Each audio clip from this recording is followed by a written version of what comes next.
Madame, Monsieur, bonsoir. La véritable catastrophe humaine qui se déroule en ce moment au Rwanda est sans doute la plus grave de ce siècle. C'est pour cela que la rédaction de France 2 a décidé d'essayer ce soir et avec vous de comprendre quelle est la gravité réelle de la situation sur le terrain.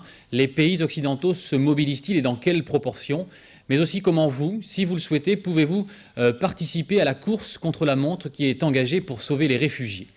L'urgence, en fait, est double. Il s'agit d'abord de tenter de limiter l'épidémie de choléra qui a déjà fait des centaines de morts depuis 3 jours. Et puis, et c'est le message qu'ont fait passer aujourd'hui les responsables des Nations Unies, les Rwandais doivent rentrer chez eux le plus vite possible. Le problème est de savoir dans quelles conditions. Une fois de plus, à Goma, la ville frontière entre le Rwanda et le Zaïre, les réfugiés et ceux qui tentent de les sauver ont vécu une nouvelle journée d'enfer. Dorothée Oliéric et Alain Saint. Pour eux, l'exode s'arrête là. Ils ne sont qu'à quelques kilomètres de la frontière rwandaise, mais ce sont les plus faibles et ceux que le choléra emportera le plus vite. Hier, 25 réfugiés du camp de Igangi sont morts. Aujourd'hui, 2 fois plus. Et selon les organisations humanitaires, si l'on ne fait rien, il y aura en moins de 3 semaines 100 000 victimes du choléra. Déjà, l'on meurt en silence, au pied de ceux qui ne sont bien souvent plus que des morts vivants. Dans cette ville mouroire, on ne regarde plus les cadavres, on ne parle plus et on ne pleure même plus. Il y a beaucoup de malades qui meurent parce que le choléra arrive à un moment où ils sont particulièrement malnutris.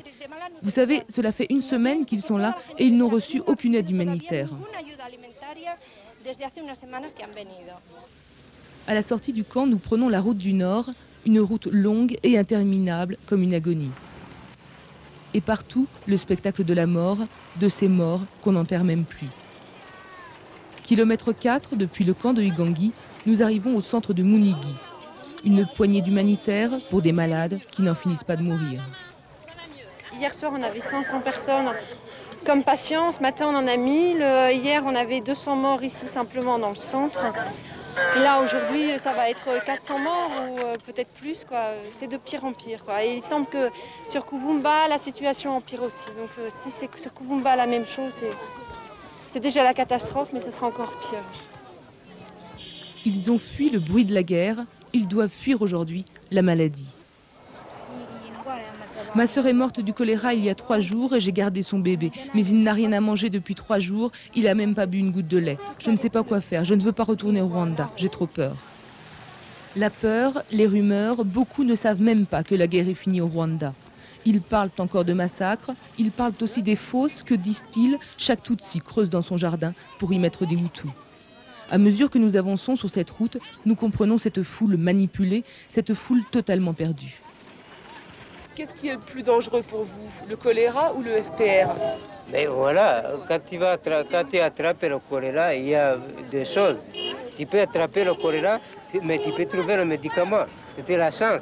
Mais pour les Inkotani de retourner à Kigali, c'est très dangereux parce que les Inkotani même n'ont pas de pitié.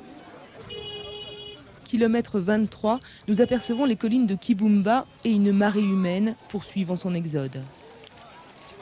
100 000, 500 000, 1 million, qu'importent les chiffres, qu'importent les ethnies, il faut des solutions. Et comme si le pire n'était pas encore arrivé, le choléra ne laisse guère d'espoir.